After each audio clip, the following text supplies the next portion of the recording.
sean ustedes a su casa, Matematiqué. Seguramente va a venir más gente, pero queremos ser obsesivamente compulsivos en la puntualidad para que sepan que a las 5 va a empezar todas las conferencias. Por respeto a ustedes que ya llegaron, ahí vamos. En este día estamos muy contentos por varias razones. En primer lugar, porque es santo de Pi. ¿Quién es Pi? Ah, pues ese numerito que anda por ahí, 3, 14, 16. ¿Por qué es su santo? Ah, porque es marzo, el mes 3. Es el día 14. Y como más o menos nació a las 4 de la tarde, pues ahí está el 16, ¿verdad? 3, 14, 16 es la fecha de ahora. Acaba de cumplir, ¿verdad? N años. Entonces me mandaron este pastel de fiesta para que, pues, lo compartimos con todos ustedes, ¿verdad? Si se fijan con cuidado, el decorado está lleno de números, que obviamente cuestan un poco de trabajo verlos. Pero bueno, yo me tomé la tarea de ver cuántos eran, y toda la mañana, ¿verdad? Uno por uno, me puse a sacarlos y aquí está la tabla. Son los primeros 545 dígitos de pi. ¿Y qué dijeron? Este señor tan ocioso, ¿verdad? Se puso a darle. Pues no fue así. Es colmillo. Le pedí ayuda a mano negra. Claro, imagínense teclear 545 dígitos, pues sería absurdo y tonto, ¿verdad? Pero ahí lo tienen todos y además ahí tienen su pastel. Entonces, feliz día de pi. ¿No les vas a decir cómo se cuenta? ¿Mande? ¿No les vas a decir cómo se cuenta? ¿Cómo se qué? Cuenta. No es difícil contarlos. Simplemente le digo a Borg, ¿verdad? Borg, dime cuántos caracteres hay ahí, y la máquina me dice tantos. Ya estuvo. O sea, no los voy a contar tampoco, ¿no? Claro, podría contarlos haciendo una multiplicación, pero también se malacostumbra uno a la vida buena rápido, ¿verdad? Entonces, que Word los cuente, que trabaje por nosotros, mientras nosotros tenemos posibilidades de pensar en otras cosas. ¿Por qué seguimos contentos? Por varias otras razones por las que seguimos contentos es porque estamos estrenando presidente en Matematiqué. Él es el nuevo presidente. A ver.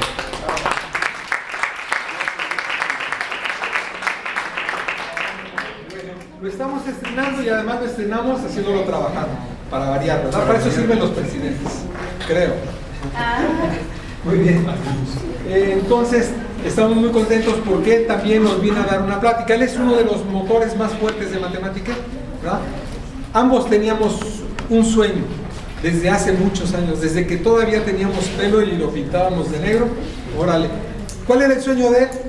Tener un recinto como este para divulgar la ciencia.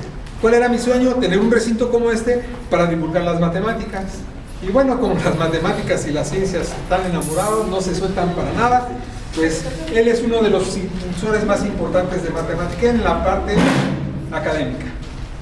Bueno, también pues es un doctor, él estudió física, muy entusiasta, muy preocupado, muy ocupado porque la gente aprenda ciencias y tengamos buenas implicaciones al respecto de esto, y además nos va a hablar sobre qué son la nanociencia y la nanotecnología, que está tan de moda y es tan controversial que en algunos lados han mandado bombas a los señores que se ponen a estudiar estas cosas del demonio. Con ustedes, Armando Reyes. Bueno, buenas tardes. Entonces, como bien decía Arturo, esto está muy de moda, por eso les decía en el anuncio que envié que las palabras nanociencia y nanotecnología los van a encontrar en todos lados, hasta en la sopa. No sé si se hayan fijado. También hay nanochistes, por si no han encontrado alguno, o si quieren me lo pueden mandar por correo electrónico. Lo único que no he encontrado es nanomatemáticas. Y ahí sí tenemos un problema, porque se me hace que ni Arturo me podía encontrar una nanomatemática. Pero vamos a sacárselo de tarea, a lo mejor en uno de estos días, con la ayuda de ustedes, podríamos encontrar algo de nanomatemáticas. Entonces, bueno, van a ustedes saber qué significa precisamente nanociencia y nanotecnología.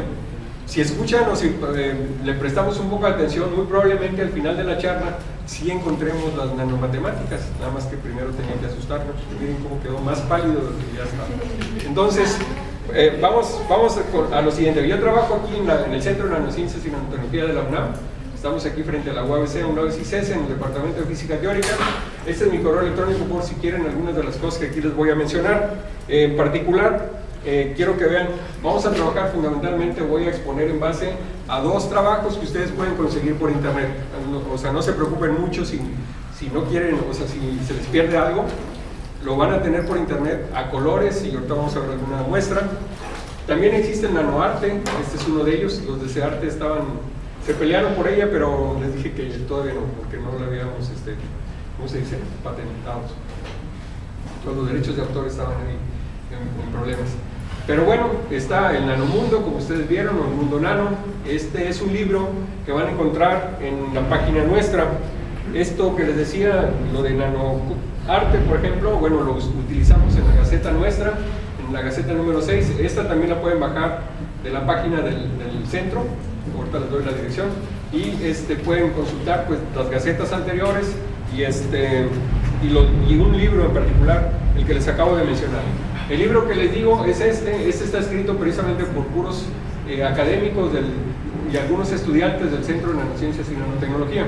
Es decir, si ustedes una vez que lo bajen y lo empiecen a leer, están interesados en alguno de los temas que ahí mencionan, eso es muy fácil, nada más o le hablan o le mandan un correo a la persona, porque ahí vienen los datos, y lo podrían ir a visitar en vivo, sin ningún problema, o nos dicen a nosotros, y a través de nosotros podríamos conseguir que ustedes platiquen o se entrevisten o vayan y entrevisten a una persona sobre uno de los temas que están aquí. Ahorita lo voy a mencionar.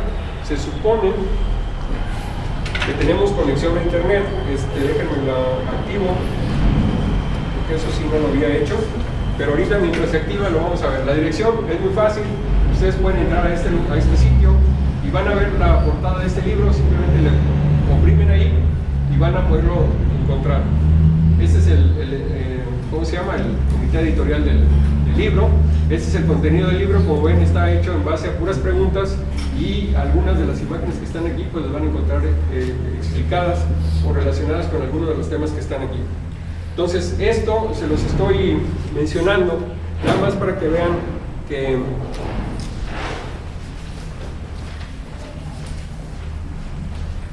entonces el libro que mencioné hace un momento es este que está aquí, y lo que quiero que vean son, si es que se alcanza a distinguir ahí, por ejemplo, son algunos de los temas que se mencionan. En particular, lo primero que hacen es tratar de definir un poco el significado de la palabra nano, o a qué se refieren exactamente cuando hablan de nano, en particular en el Centro de Nanociencias y Nanotecnología, ¿sí? Entonces este libro, con todas estas cosas, ustedes lo van a ver. Como pueden ver, hablan primero sobre los conceptos, que son nanocompuestos, puntos cuánticos, que tienen que ver con objetos de dimensión nanométrica. Hablan de ferroelectricidad, dependiendo precisamente el tamaño del material del que se esté hablando.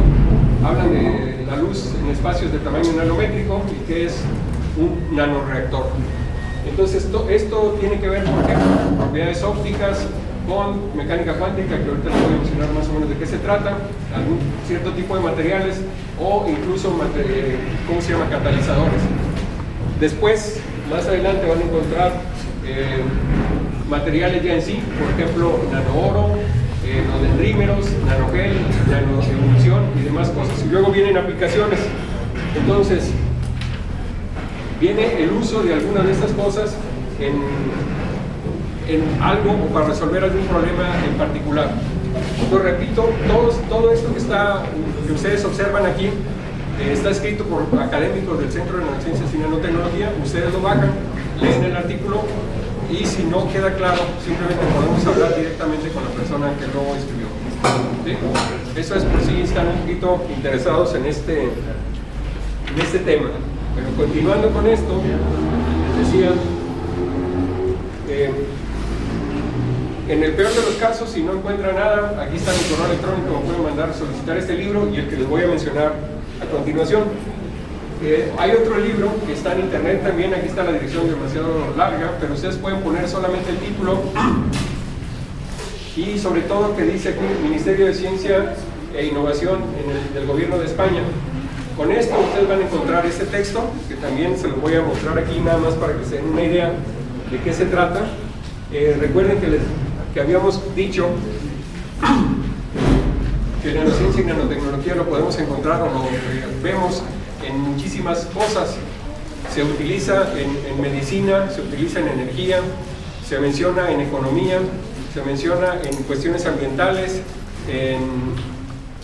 obviamente en materiales, en cuestiones del deporte, en muchísimas cosas.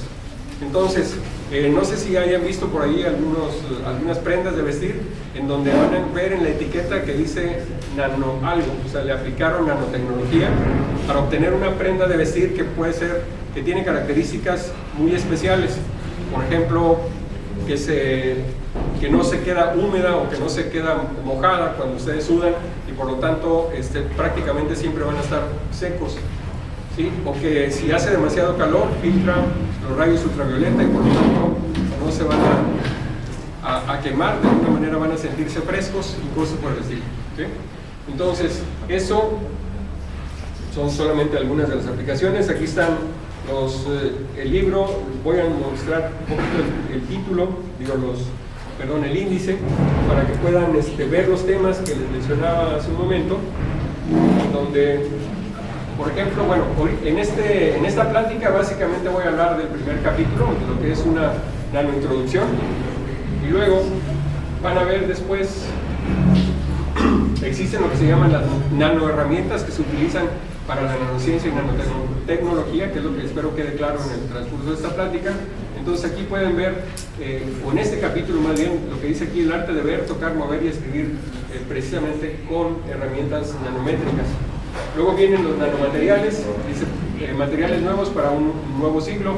En particular, lo que se menciona mucho son los famosos nanotubos de carbón, el grafeno, el grafano, los fulerenos, o los clústeres, cúmulos, nanopartículas de plata, de oro y demás. No sé si ustedes hayan leído por ahí, o visto, o escuchado alguna de estas palabras.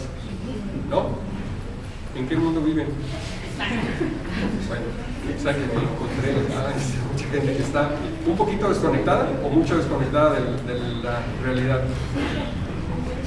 Mucho desconectadas de la realidad. Bueno, no se preocupen, tienen tiempo de conectarse, esa es la idea con estas pláticas. Entonces, por ejemplo, aquí tienen nanomateriales, luego se habla de nanoquímica, habla ahí como su encabezado de la danza de las moléculas, y vienen cosas como estas que ahorita voy a tratar de mencionar.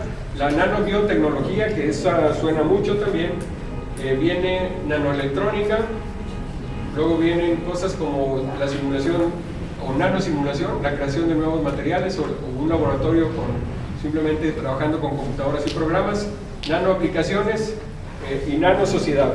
Esto último obviamente tiene a lo que se refiere es que mucho de lo que se desarrolla o se hace con la nanociencia y la nanotecnología de alguna manera tiene o va a tener implicaciones.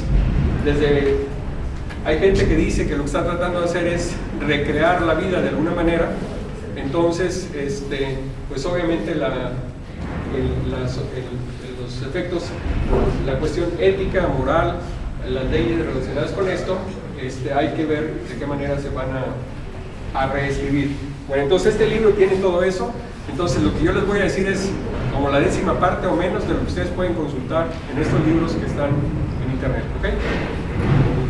Bueno, vamos a tratar de seguir aquí. Ese es el título del libro que les mencionaba. Bueno, lo primero que voy a tratar de que quede más o menos claro es que si hablamos de nanociencia y nanotecnología, dice aquí, es hablar inmediatamente de innovación. Eso quiere decir que muchas de las cosas, o no muchas, sino prácticamente todo lo que estamos haciendo con nanociencia y nanotecnología no existía antes, no era algo que se ha tratado de recrear de alguna forma. Existía en muchos casos de forma natural, pero no se podía recrear artificialmente. Entonces, nanociencia y nanotecnología tiene que ver, precisamente les decía, con la cuestión innovadora. Entonces, dice, los desarrollos y aplicaciones industriales que hace la nanotecnología, a partir de la investigación básica efectuada por la nanociencia, son absolutamente innovadoras. Dice aquí, desde nuevos materiales que se aplican en medicina, por ejemplo, la fabricación de ligamentos o tendones artificiales, o en construcción de edificios, como dice aquí, que se pueden autoabastecer energéticamente, hasta dispositivos electrónicos cada vez más diminutos y potentes. Eso ustedes lo pueden ver en los famosos teléfonos celulares, en los iPad, iPhone y demás cosas, o todo tipo de circuitos o de dispositivos que existen para muchas de las actividades que hacemos en la vida diaria. Pero por ejemplo, el que un edificio se pueda mantener siempre limpio, de que pueda abastecerse de acuerdo a los vidrios que tenga o a la pared que tenga de energía suficiente para mantenerse ya sea fresco en verano o caliente en el invierno, que pueda mantener el ambiente limpio en el interior, y así. Eso tiene que ver precisamente con la nanotecnología, con la nanociencia, y es algo que se está haciendo ya en muchos lugares. Bueno, entonces les decía, vamos a hablar, dar una introducción de esta cosa, es decir, a vista de pájaro, lo que significa lo que hay en el nanomundo. Una de las cosas que se mencionan mucho, en esto, es los famosos nanorobots. Me imagino que todos vieron la película esa que se llama Yo Robot. Sí. Entonces, ahí no decían nanorobots, ¿se acuerdan cómo decían? Nanobots, se comieron la R. Más o menos lo mismo, no hay ningún problema, pero si ustedes se fijan ahí, los famosos nanobots era algo que se usaban para introducirlos en robots mucho más grandes, de tal manera que los modificaban su comportamiento. Bueno, la idea es que precisamente esos nanobots o nanorobots se utilicen no tanto en los otros robots, sino en los seres humanos mismos, de tal manera que podamos utilizar ciertos dispositivos que se podrían llamar nanorobots, que puedan transportar medicamento, por decir algo, en el interior del cuerpo del ser humano o de cualquier ser vivo, de tal manera que el medicamento llegue justamente al lugar en donde está dañado el organismo, y no sea un medicamento que ingresa por la vía normal, o como se hace, ya sea por inyección o se coman algo o tomen alguna pastilla, sino que se inyectarían cosas como estas, de tal manera que el medicamento vaya y llegue justamente a la parte que está dañada y la corrija. ¿Sí? Entonces, ahí sería una aplicación, o es una aplicación en medicina. Bueno, lo que se dice es que estos, como se usa mucho en ciencia ficción, se han hecho unas expectativas que han puesto en el futuro, son muy elevadas y muchas veces no guardan una relación con la base científica que la sustenta. Es decir, muchas de las cosas realmente son fantásticas y seguirán quedando en el camino de la fantasía, y ahorita vamos a ver un ejemplo en donde esto pasó. Dice, a medida que la tecnología que se derive de la nanociencia vaya transformando la sociedad, aparecerán también efectos secundarios o riesgos asociados a su uso extensivo. Bueno, la ciencia y la nanotecnología, dice aquí, no escapan de la globalización. Muchas conclusiones científicas se deforman o distorsionan en el servicio de objetivos políticos, ideológicos y económicos. Por eso es muy importante mantener ideas claras y formarnos nuestra propia opinión en temas científicos. Entonces, hace un momento yo les pregunté que si ya habían escuchado hablar de esto. O sea que ustedes todavía están lejísimos de poderlo hacer. Ese es el problema de la manipulación de la sociedad. Entonces, la gente que tiene el poder económico, que tiene la información, de alguna manera controla al resto de la sociedad. Entonces, si el resto de la sociedad realmente se mantiene informada, pues de alguna forma ya no habría tanto control, ¿no? Entonces, además, muchas de las cosas que se dice que son muy buenas podría no ser cierto, y eso ustedes solamente lo van a poder decidir estando informados sobre el tema. ¿Sí? Entonces es importante que, por lo menos en nanociencia y nanotecnología, intenten darse una idea relativamente buena de qué se trata eso, ¿no? Entonces esos dos libros por lo menos son como fundamentales para darse una idea más o menos clara de esto. Entonces, para que vean ahorita que muchas de las cosas que mencionamos de que quedan en ciencia ficción, esto seguramente ya leyeron ahí, ya ven que estamos en los periodos de lectura. Alguien ya leyó algo de Julio Verne, ¿no? ¿O se acuerda más o menos alguna de los libros que escribió? ¿Sí? Entonces, este señor en este siglo imaginó, dice, que el hombre llegaría a la luna. Bueno, actualmente sabemos que ya llegó a la luna y que muy probablemente en algunos años más llegue al planeta Marte. ¿Sí? Entonces, eso sí es cierto, pero lo que dice aquí es que también imaginó que el hombre iba a estarse paseando por el centro de la Tierra. Hoy sabemos que lo primero ya se realizó, probablemente hagamos algo más que eso. Bueno, yo a lo mejor no llego, pero ustedes podrían. Sí, ¿no? Porque van a ser como 30, 40 años o 50. Pero a lo mejor hacemos uso de la nanotecnología para verlo, ¿no? Bueno, pero esto otro que él mismo imaginó no es posible, precisamente la ciencia nos dice que no es posible que el ser humano ande paseándose por el centro de la Tierra. ¿Por qué? Pues porque simplemente está en lo que sería en lava, en un material completamente fundido a una altísima temperatura, de tal manera que pues ni con el mejor traje, ni con la nanociencia y nanotecnología, la verdad, podríamos andar dentro de ese magma, ¿no? Entonces, la pregunta que se hizo al principio, ¿para cuándo los nanorobots? Dice, seguramente nunca, pero sí existirán otras soluciones mucho más baratas, sencillas e imaginativas e igualmente potentes. Por ejemplo, hace un momento yo mencioné que se podrían utilizar estos nanorobots para llevar un medicamento a una parte del organismo que está dañada y que por lo tanto solamente esa parte se iba a curar. Entonces no existen los nanorobots, pero existen otras cosas que se llaman biomarcadores o nanobiomarcadores, que lo que se hace es dárselos al organismo, después detectar efectivamente dónde fueron a quedar dentro del organismo en sí, y entonces ahí es donde se supone deberíamos de hacer llegar el medicamento en este caso, ¿sí? Entonces un nanorobot como tal no existe, pero sí existen otros materiales que se han creado de tal manera que se usan con el mismo principio, ¿sí? Más o menos quedó claro ahí eso que acabo de mencionar. Para los que están allá muy preocupados por anotar, ya les dije, no se preocupen, el libro lo pueden conseguir, ¿sí? Bueno, esta es solamente una imagen que tiene que ver con nanociencias y nanotecnología. Bueno, aquí como pie de figura dice, ensamblando pieza a pieza la construcción de entidades superiores a partir de piezas constituyentes, es el objetivo principal de la nanotecnología. Y para hacer una analogía se menciona el doctor Frankenstein, que hace algunos años se puso a construir ahí, a tratar de reconstruir un ser humano consiguiendo piezas de todos lados, partes, ¿no? Ahora sería muy fácil a lo mejor que consiga muchas partes, pero de todas maneras no lo podría reconstruir. Entonces, la nanociencia y la nanotecnología, el objetivo es hacer algo, como dice aquí, una entidad superior. Entonces, un cuerpo humano promedio es del orden de 60 kilogramos de agua, 20 kilogramos de aminoácidos, azúcares, ácidos nucleicos y grasas, y unos 300 gramos de iones diferentes como de potasio, sodio, magnesio y algunos otros más. Bueno, si tenemos todas esas piezas o todas esas partes, dice aquí, sería cuestión de ensamblar cada uno de los átomos y moléculas, colocándolas de una forma adecuada, como si se tratase de un enorme rompecabezas, para poner cada pieza o cada molécula en su parte correspondiente. Y el objetivo sería, pues, obtener un ser humano, ¿sí?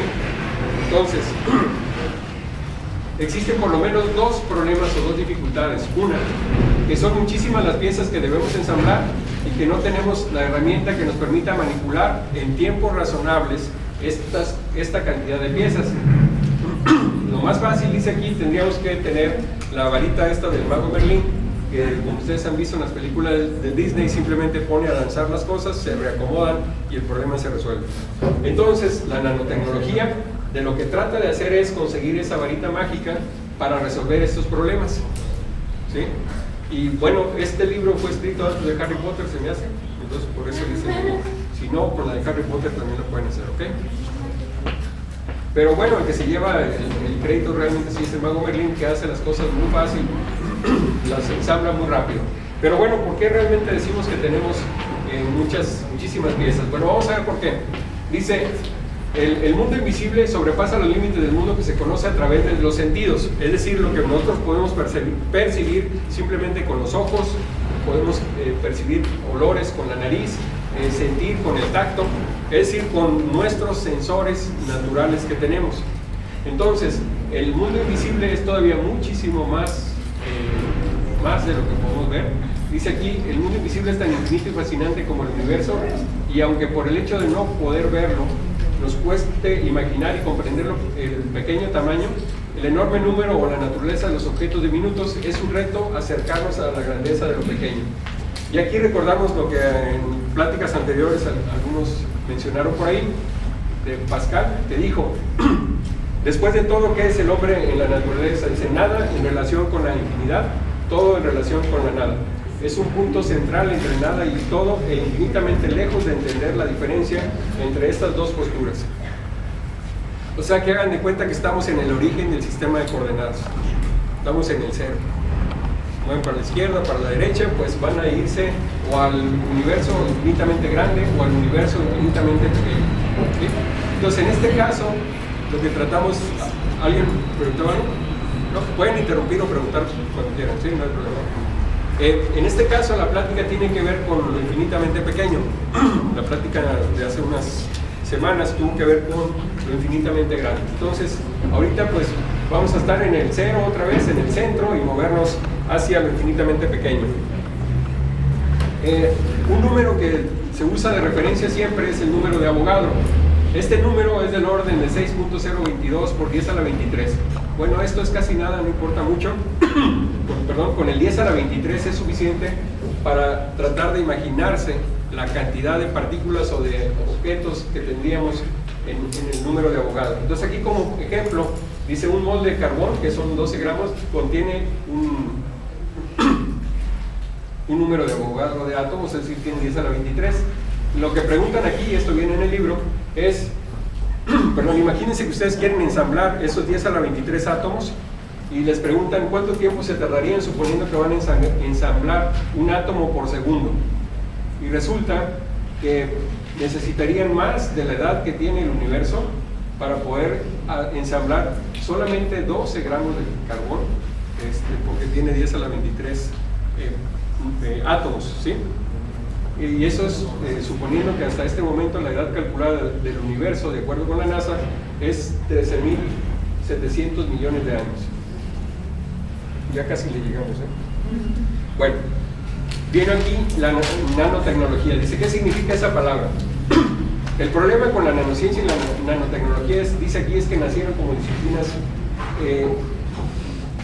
perdón, no son disciplinas cerradas, sino que vienen de muchos campos y se siguen construyendo, no es algo que esté completamente terminado, es algo que está evolucionando todavía en estos momentos.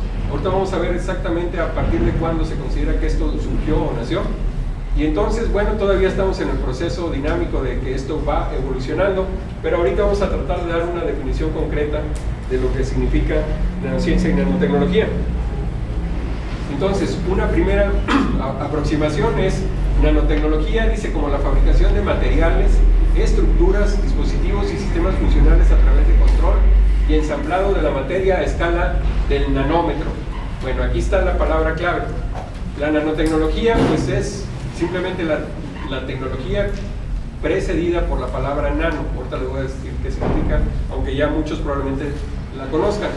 Pero entonces la nanotecnología va a trabajar con objetos que tienen que ver entre 0.1 y 100 nanómetros, es decir, desde aproximadamente un átomo o una molécula hasta lo que sería el tamaño de una célula. Entonces, dice, esto tiene que ver con el manejo, la fabricación, el ensamblado y demás de ese tipo de cosas. Dice, así como la aplicación de nuevos conceptos y propiedades, que serían propiedades físicas, químicas, biológicas, mecánicas, eléctricas, etcétera, que surjan como consecuencia de esta escala tan reducida. Entonces, ahorita vamos a ver precisamente qué significa que tengamos una escala tan reducida y por qué surgen nuevas cosas. Precisamente esto es lo que mencionaba hace un momento. Bueno, primero, nada más recordando, dice, de una manera muy general podemos decir que ciencia es el trabajo que se realiza en un laboratorio de investigación en el que se busca o prueba una capacidad o una ley de la naturaleza. La ciencia básicamente es la necesidad de saber, dice, un reflejo de la curiosidad del ser humano planteada de forma objetiva y utilizando el método científico. Esto es así como la definición general, muy global de lo que es ciencia. Ahorita le vamos a poner la palabra, el prefijo nano antes y ver qué significa nanociencia. Pero entonces, esto de aquí que menciona que básicamente se hace en laboratorios o en centros de investigación, también es relativamente cierto. Ciencia se hace también en otros lugares, precisamente empresas que son lo suficientemente grandes o poderosas económicamente, tienen sus propios laboratorios de investigación, pero no son exclusivamente un laboratorio de investigación, sino es un centro o laboratorio de investigación asociado a una empresa, por decir algo, la IBM, o empresas como las que fabrican acero, las que fabrican vidrio, las que fabrican papel, las empresas petroleras, las empresas mineras, todo ese tipo de empresas que tienen un poder económico lo suficientemente grande, normalmente tienen centros de problemas relacionados con lo que ellos están haciendo. Entonces, bueno, lo que quiero diferenciar aquí es cómo se relacionan ciencia y tecnología. Dice, la tecnología, sin embargo, parte de los conocimientos básicos establecidos por la ciencia. Es decir, esta surge de lo que aquí primero se ha estudiado.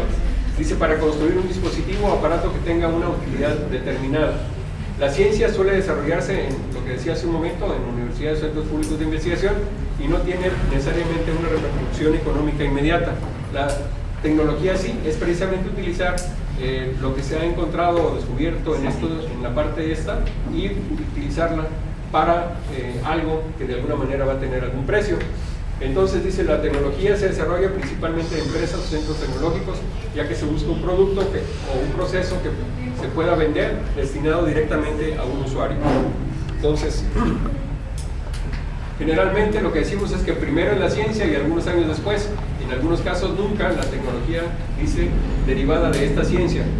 Entonces aquí existe un binomio importante, hay lo que se llama un círculo virtuoso, en donde ciencia y tecnología, dice, son dos caras de una misma moneda y se convierten en una rueda imparable que hace avanzar a la humanidad. Es decir, podríamos pensar que vamos avanzando en espiral. Un descubrimiento científico lleva a una mejor tecnología normalmente lleva a un mejor descubrimiento científico, que a su vez motiva otra aplicación tecnológica más reciente, y sucesivamente, de tal manera que vamos avanzando, les decía, en una especie de espiral en donde ciencia y tecnología están estrechamente entrelazadas. Bueno, les decía que la diferencia entre ciencia normal y tecnología normal es que lleva el prefijo nano, y eso implica cuáles son los objetos y los resultados o a qué se dedica la ciencia, esa nanociencia y esa nanotecnología. Entonces, la palabra nano, dice aquí, viene del vocablo griego, que está aquí, y significa diminuto, enano o pequeño. En la escala en el sistema internacional de unidades, lo que quiere decir es que voy a multiplicar una unidad, la unidad de algo, por un factor de 10 a la menos 9. En pocas palabras, un nanómetro, por ejemplo, sería la millonésima parte de un milímetro, por ejemplo. ¿Sí? Más o menos lo ven. Si tengo 10 a la menos 9, el metro es 1, un millón sería 10 a la menos 6, más 3 más sería 10 a la 3 me da un milésimo, por ejemplo, más bien 10 a la menos 3 me da un milésimo. Entonces tendríamos la milésima parte, que es un milímetro, y entonces sería la millonésima parte de la mil millonésima parte de un metro, que es un nanómetro. Ahora sí. Entonces, para no hacernos bolas con este trabalengua de palabras, es muchísimo más fácil decir 10 a la menos 9. En lugar de decir la millonésima parte de algo, ¿sí? 10 a la menos 9, 10 a la menos 6, 10 a la menos 12 y así. Entonces, este factor puesto aquí definiría lo que es nanociencia, es decir, la ciencia que puede hacerse con objetos de tamaño nanométrico. Entonces, todo lo que haga con esta escala, o objetos que tengan esta escala y que me ponga a estudiarlos, estaría trabajando en lo que se conoce como nanociencia. Y la nanotecnología será la tecnología generada con objetos cuyo tamaño oscila desde una décima de nanómetro a una centena de nanómetro. Es lo que está escrito acá. Los actores del nanomundo, por lo tanto, son objetos con tamaños que están en este intervalo. Es decir, lo que decía hace un momento, desde moléculas hasta, cuando mucho, en las dimensiones de una célula. Aquí está la escala para que lo vean. El nanomundo tiene que ver con esta escala, solamente desde 10 a la menos 1 hasta 10 a la 2 nanómetros. ¿Sí? Todo lo demás, aquí tengo por ejemplo la molécula de agua, aquí habla de algunos aminoácidos, el tamaño de los virus, aquí ya habla de bacterias, de unas neuronas, de un punto, aunque este punto, si lo hacemos mucho más grande, pues va a venir a caer por acá, pero bueno, un punto, un balón de fútbol, así. En esta pequeña escala tenemos cosas como estas. Aquí hablan de un polímero, por ejemplo, los fullerenos, el ADN, los nanotubos, los clústeres o cúmulos, en este caso, por ejemplo, de oro, de plata y así. Entonces, los materiales con los que vamos a trabajar tanto en nanociencias como en nanotecnología. Si ustedes se fijan, tienen que ver con esto, con lo que está de los virus para acá, de una célula, de un ser vivo, hasta moléculas. Es decir, eso es lo que vamos a estar trabajando básicamente en nanociencias y nanotecnología. Bueno, el problema empieza precisamente con eso. Dice, la tecnología actual, ¿hasta dónde es posible reducir el tamaño de un objeto?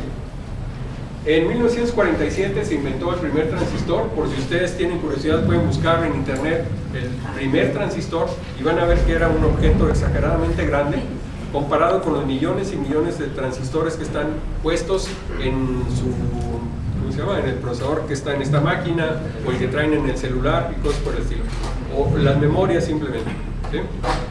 Entonces, en 1947 pues el transistor era algo exageradamente grande.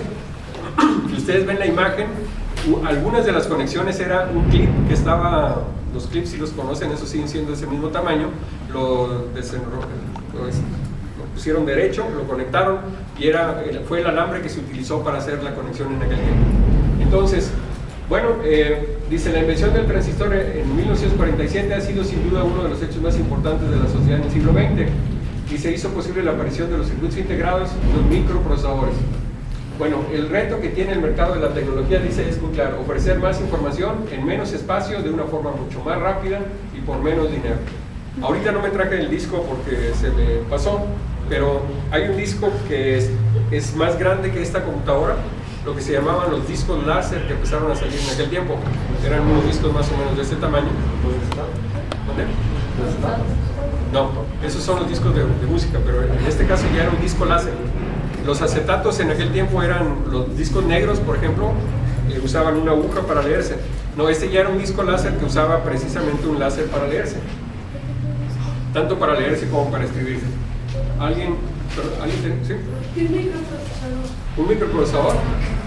Lo que pasa es que el corazón de las computadoras le pusieron el nombre de procesador primero. Lo que hace son las operaciones que tú le solicitas a través de hacerle un programa, como se llama. O sea, tú escribes algo y le pides que haga un cálculo, por ejemplo. Las computadoras, eso requeriría como una plática o más aparte, pero utilizan un lenguaje también. La forma en la que llevan a cabo los procesos es usando ceros y unos. Entonces las computadoras nada más saben contar el 0 y el 1. Con ese sistema que se llama un sistema numérico binario, hacen todas las operaciones.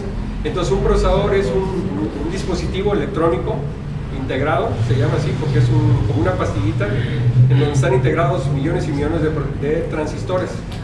Y esos transistores están interconectados de una forma tal que puedes solicitarle que te haga ciertas operaciones y te da el resultado. Y se llama microprocesador porque se ha ido reduciendo de tamaño. Entonces, antes era una caja grande, las primeras computadoras decían era como este edificio, ¿ven de cuenta? O sea, todas estas dimensiones de tamaño, y sin embargo, las computadoras de bolsillo que traen ustedes, en muchas ocasiones pueden hacer operaciones mucho más rápido de las que hacían aquellas máquinas en aquel tiempo. Entonces se le llamó microprocesador porque cada vez se va reduciendo de tamaño. ¿Qué es lo que voy a mencionar aquí? Entonces, vamos a ver, ¿me brinqué dos? Sí. En el 47 les dije se había hecho el primer transistor, pero luego en el diodo, luego en el 65 un ingeniero también trabajando con esto dijo que, o pudo observar que cada año y medio o cada 18 meses se duplicaba la cantidad de transistores que podían integrar en una pastilla, y esto le llamaron la ley de Moore. De tal manera que, les digo, empezaron haciendo un transistor, cuando mucho, 2, 3 y así sucesivamente, de tal manera que actualmente tenemos millones y millones de transistores integrados en una pastilla.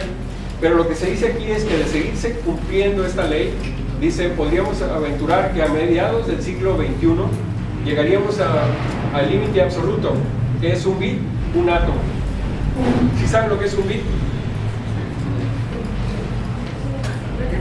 ¿No? ¿No lo he visto por ahí? Bueno, les decía hace un momento que las computadoras o los procesadores utilizan ceros o unos para procesar la información. Entonces un bit es o un 0 o un 1. ¿Sí? Entonces, eso quiere decir que, según este señor, podríamos reducir tanto las dimensiones de una computadora, de tal manera que, imagínense, hace un momento decíamos que un centímetro cúbico, por ejemplo, de un material puede tener 10 a la 23 átomos, ¿sí?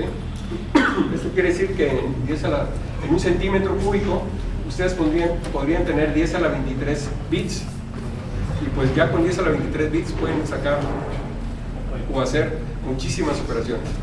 Pero bueno, actualmente sabemos que no necesariamente un átomo sería un bit. Actualmente, no sé si han oído hablar de la espintrónica. Tampoco. Y vengo a hablar de puras cosas raras con ustedes, ¿verdad? Bueno, la espintrónica es una propiedad de los electrones.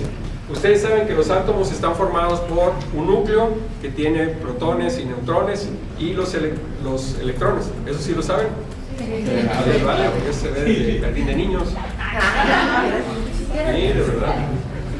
Bueno, entonces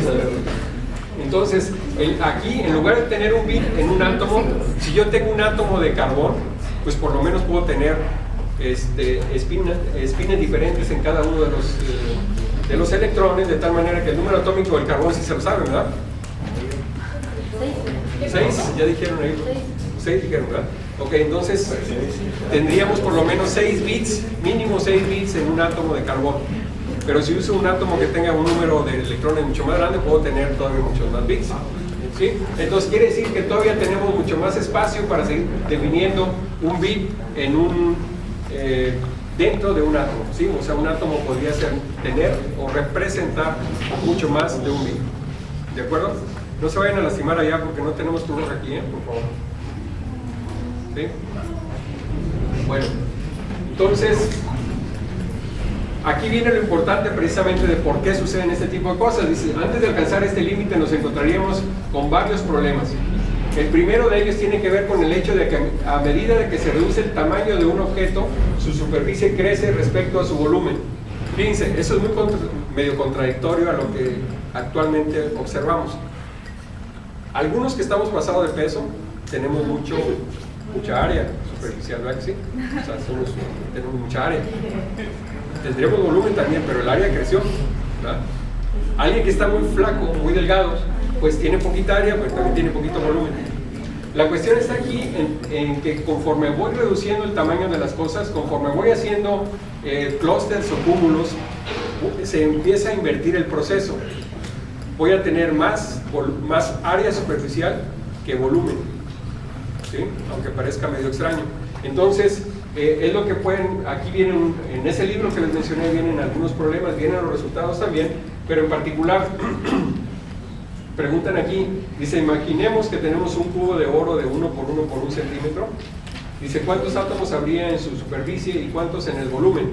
Y si en lugar de un cubo tuviésemos una nanopartícula de 1 por 1 nanómetro, dice, determinar en cada caso el porcentaje de átomos de superficie respecto a la totalidad, considerada que el diámetro de un átomo es 0.1 nanómetro. Entonces ustedes van a observar que el porcentaje o la relación que existe entre volumen y área, en el caso, entre más pequeño es el objeto, el área es mucho mayor que el volumen.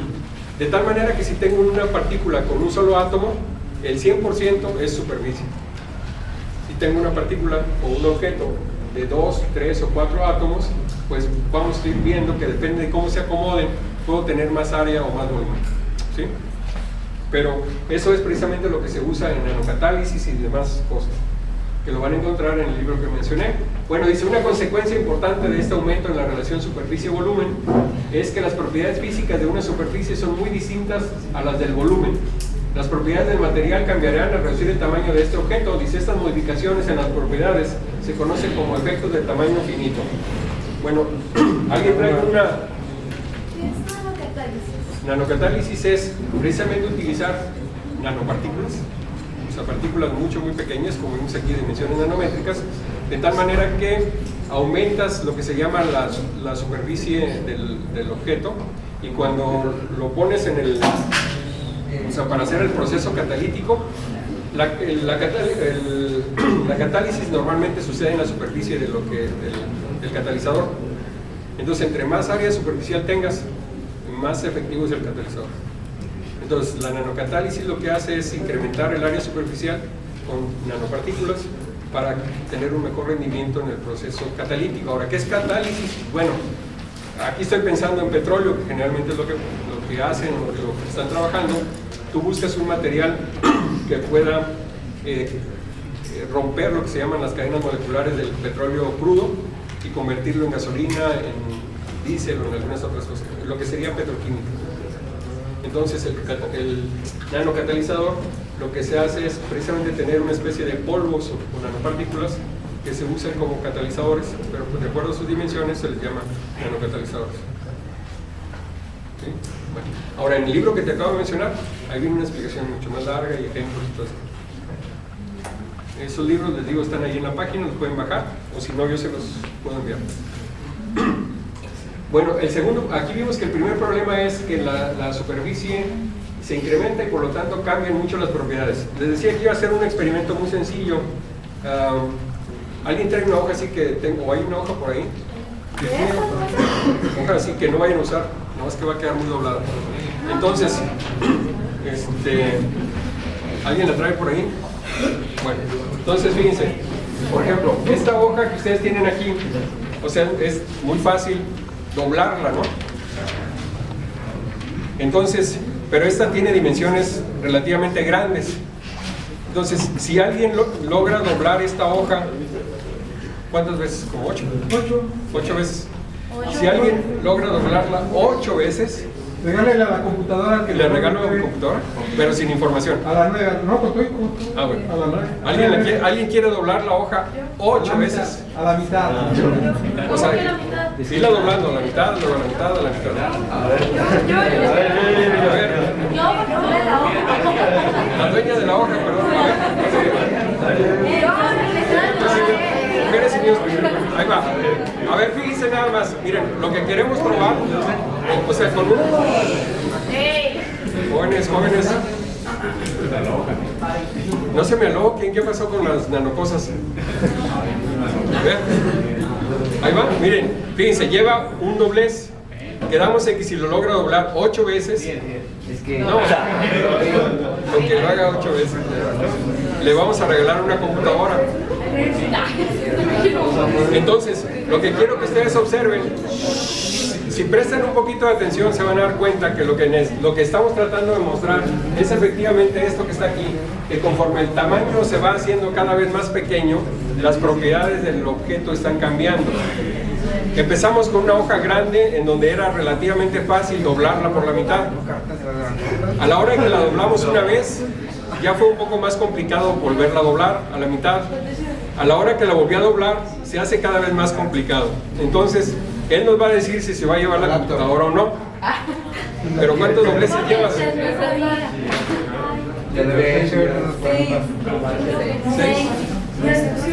¿Sí? ¿Ya lo tienes? Ya lo puedes.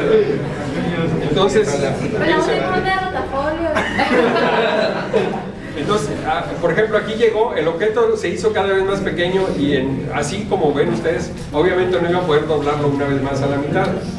¿Sí? O sea, las propiedades del objeto, una vez que lo hicimos cada vez más pequeño, claro, esta es una analogía, no quiere decir que, pero es algo muy real. Fíjense, tiene ahí, son 1, 2, 3, 4, 5, 6, 7, 8, 9, 10, 9 cuadritos. ¿Sí? Aquí lo dobló una vez, 2 veces, 3 veces, 4 veces, 5 veces, 6 veces, 7 veces, medio mal, pero bueno, 7. Y el último, ya obviamente ya no lo pude hacer. Es más, ni con la ayuda de Superman. Ahorita lo hago. Entonces, lo que quiero... A ver, vamos a ver si ya quedó. Lo que quiero que se den cuenta es precisamente de la importancia de la dimensión que tienen los objetos para que su propiedad física se siga manteniendo. ¿Sí? ¿Sí está más o menos claro? O sea, la clave de la nanociencia y nanotecnología, como dijimos, vamos a trabajar con objetos que tienen dimensiones nanométricas. Por lo tanto, las dimensiones normales a las que estamos acostumbrados no se van a cumplir. Y entonces la física que conocemos, que ustedes ya llevan en prepa o llevaron en secundaria, no se va a cumplir. Por lo tanto, para este tipo de cosas, ustedes necesitan algo que se llama física cuántica, ¿sí? Y la física cuántica pues surgió hace algunos años y no es la física ordinaria a la que estamos acostumbrados, ¿sí? Y entonces, al principio de la plática yo hablé de la nanomatemática. Les decía que nanomatemática no la he visto por ninguna parte. Pero, si nosotros aplicamos de alguna forma, ¿cuál es la matemática que estamos utilizando para analizar el objeto físico en sí? Entonces, la nanomatemática serían las matemáticas que utilizamos para analizar, para estudiar o entender el nanomundo. Y entonces física cuántica podría considerarse como una nanomatemática, puesto que tiene que ver con objetos de escala nanométrica. Más o menos quedó claro, porque yo sé que les van a preguntar. Si no responden, yo voy a decir que efectivamente no prestaron atención, Entonces aquí viene esto, dice, precisamente puesto que estamos a una escala muy pequeña, entonces necesitamos nuevas herramientas. Esto lo van a encontrar o lo pueden ver ustedes ahí en el Centro de Nanociencia y Nanotecnología. Aquí tendríamos un microscopio que se llama, ya sea el de fuerza atómica o el de tunelaje, en donde yo puedo reconstruir objetos relativamente pequeños sobre otras superficies, en donde prácticamente lo que estoy viendo son átomos, y estoy acomodando átomos sobre una superficie en donde son puros átomos que ya puedo estar viendo. De tal manera que los circuitos integrados nuevos podríamos pensarlo como que están formados por moléculas básicamente, y no tanto por una cantidad macroscópica de material, ¿sí? Entonces, lo que dice aquí, el papel de la nanotecnología, dice pues simplemente desarrollar una nueva tecnología que nos permita asumir los desafíos planteados en nuestra carrera hacia la miniaturización, es decir, a reducir cada vez más la escala. Bueno, para miniaturizar tenemos dos tipos de forma de hacerlo. Una, partir de lo grande hacia lo pequeño, o partir de lo pequeño hacia lo grande. Ambas tienen el nombre, así se llama. Este nombre en inglés, o en español de arriba hacia abajo, o en español esta otra de abajo hacia arriba. La nanotecnología tiene que ver con construir de esta manera. Es decir, voy a tener objetos relativamente pequeños a escala nanométrica, y lo que voy a hacer es obtener objetos relativamente más grandes que tienen nuevas propiedades. Para hacer una analogía, lo que dicen aquí es que trabajar de arriba hacia abajo, fabricar objetos mucho más pequeños, es el equivalente al trabajo de un escultor, en donde dicen, le dan un material, empieza a quitar material de tal manera que va reduciendo el tamaño y obtiene la famosa escultura, por ejemplo. Y en el caso contrario, de empezar de abajo hacia arriba, es como un albañil, por ejemplo, en donde el albañil lo que está haciendo es utilizar, por decir algo, bloc, varilla o algo así, y va construyendo de abajo hacia arriba.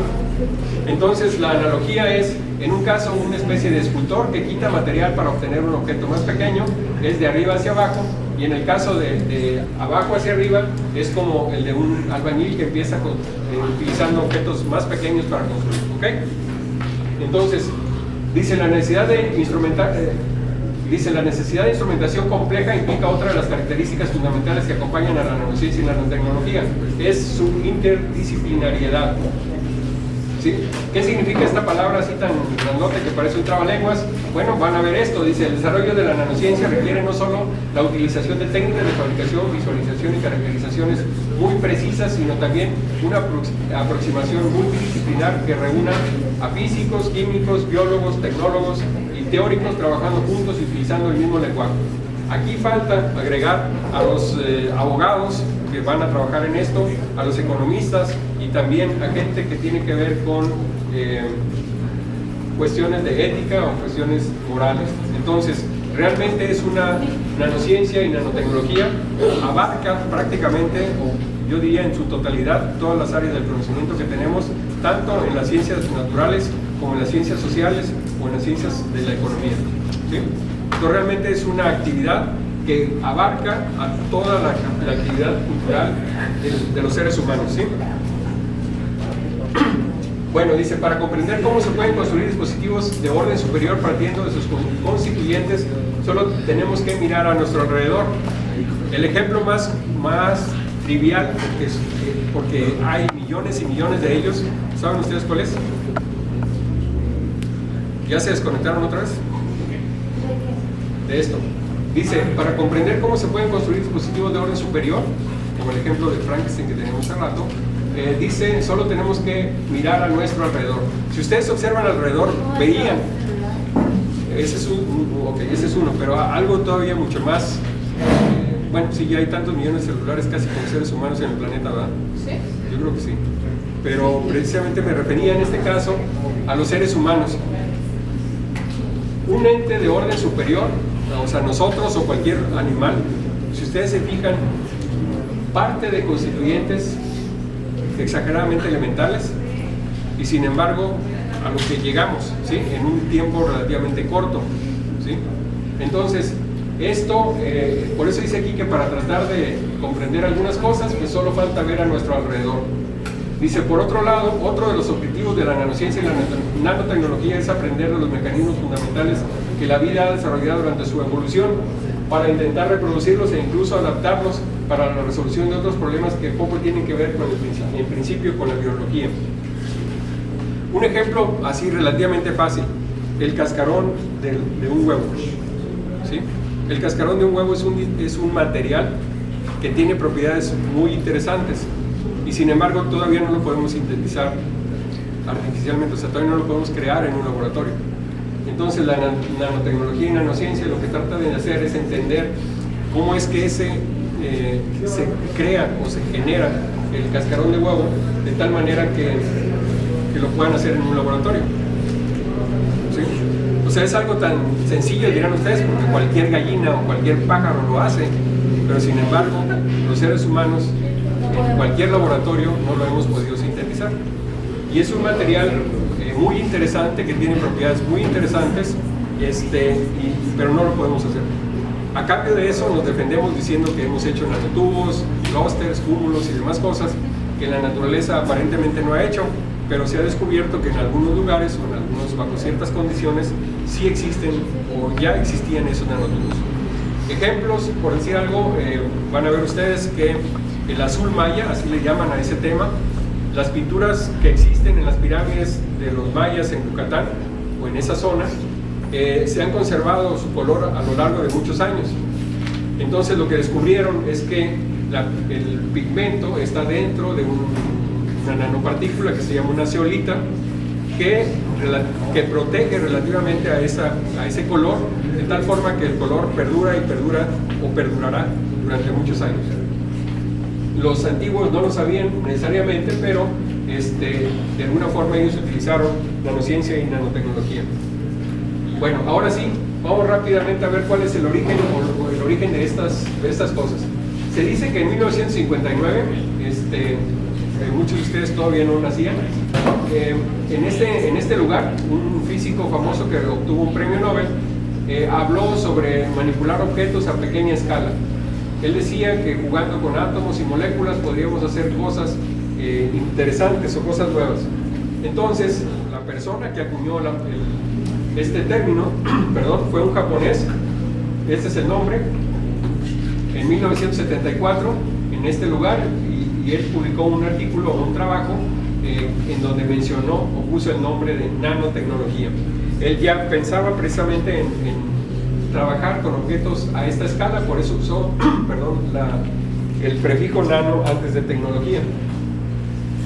Bueno, les decía que Feynman en este año él pronunció este discurso, que en español quiere decir que hay mucho espacio al fondo o en el fondo. Eso quiere decir que hacia cada vez bajar las dimensiones o la escala y entonces poder hacer mucho más cosas. Si quieren saber la historia completa de esto y la traducción de todo su discurso, lo pueden localizar en este sitio, o si no, simplemente pongan nanotecnología y Feynman, rápidamente van a llegar a ese sitio por si les interesa conocer un poco la historia de esto. Y luego, hasta 1986, otro investigador que todavía está vivo, publicó otro libro que le llama Las máquinas de la creación. Ahorita les voy a mostrar un artículo en donde este señor ya utiliza o habla de ensamblar nanomotores o objetos que puedan funcionar a escala nanométrica. Él habla de motores moleculares. Ahorita les voy a mencionar, vamos a ver si llegamos aquí a la página. Si ustedes colocan el nombre de este señor y en internet, van a ver, es Eric Drexler. Entonces él hace nanosistemas, les decía, hace fabricación molecular a escala nanométrica, y algunos de los ejemplos que él tiene, hay toda una página electrónica. Miren, por ejemplo, aquí está la escala de 1 nanómetro, eso quiere decir que de aquí hasta allá son como 6-7 nanómetros, pero tiene lo que le llaman motores, toberas y demás cosas, en donde ustedes pueden ver aquí, dice un engrane, por ejemplo, hecho de moléculas, y cómo es que este funcionaría y se utilizaría para algún objeto a escala nanométrica. La idea, según él, es que es posible generar o crear algo que se pueda auto recrear o auto ensamblar, ¿sí? Entonces, el ADN, o sea, la vida en sí, ustedes saben que utiliza precisamente el autoensamblaje para irse reproduciendo. Bueno, este señor, estos son completamente artificiales, y lo que él asegura es que de alguna manera se pueden utilizar para fabricar o crear nuevos objetos, nuevas cosas, y pues ahí lo van a encontrar en internet si quieren ver muchas más cosas. Él ya está hablando, les digo, a escala nanométrica. Él propone motores, propone filtros y demás cosas. Este es el señor, y les digo, todavía está vivo, tiene su página electrónica. Este artículo es del 2005, lo saqué ahí nada más para mostrarles el lugar. Déjenme ver si puedo hacer el enlace ahorita a la página, y dice que no tengo conexión a internet. Ok, bueno, entonces les decía, empezó en 1959, luego en el 74 se definió el nombre, en el 86 este señor empezó a fabricar algunos y todavía lo sigue haciendo. Entonces, lo importante aquí es que la nanotecnología, dice, tiene capacidad para cambiar nuestra forma de vida. No solo debemos prepararnos para entender y utilizar esta tecnología, sino también para poder legislar con abogados especializados sobre el tema. Cada vez está más claro que la nanotecnología ayudará a transformar la sociedad, y dice, tal vez en un futuro nuevos Frankenstein como el que citamos al principio de la plática se multipliquen. La ética cambiará, y es nuestra responsabilidad comprender lo que está pasando y adaptarnos a la grandeza de lo pequeño.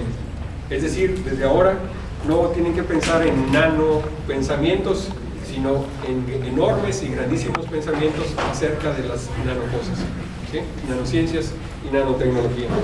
Y bueno, con esto termino aquí mi exposición.